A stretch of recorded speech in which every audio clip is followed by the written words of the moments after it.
محمد صلی اللہ علیہ وسلم۔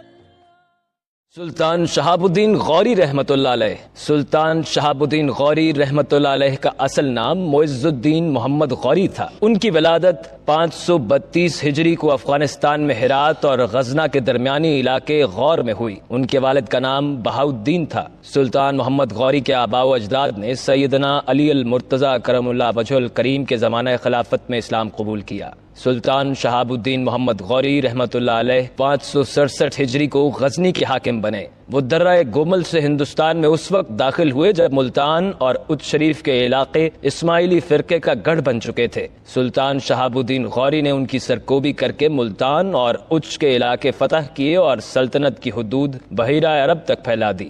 یہی نہیں بلکہ پنجاب میں لاہور اور پھر بھٹنڈا میں بھی فتح کا جھنڈا لہرایا۔ 587 میں سلطان شہاب الدین محمد غوری کا سامنا ہندو مہاراجا پرتھوی راج کی فوج سے ہوا۔ مہاراجا کے مقابلے میں سلطان کی فوج قلیل تھی مگر پھر بھی دشمن کے سامنے سینہ سپر ہو گئے۔ اس جنگ میں سلطان شدید زخمی ہوئے اور شکست سے دوچار بھی، جس کا انہیں انتہائی دکھ تھا۔ تاہم 588 ہجری میں سلطان شہاب الدین محمد غوری نے مہاراجا کو عبرت ناک شکست دیتے ہوئے تاریخ میں اپنا نام فاتح ہند کے طور پر مرقوم کروا لیا اور معتمد خاص قطب الدین ایبک کو ہند میں اپنا نائب مقرر کیا۔ 603 ہجری میں جہلم کے قریب دھمیک کے مقام پر عشاء کے وقت حالت نماز میں سلطان شہاب الدین کو خنجر کے وار سے شدید زخمی کر دیا گیا، جس کے نتیجے میں یہ عظیم مرد مجاہد اس فانی دنیا سے رخصت ہو گیا۔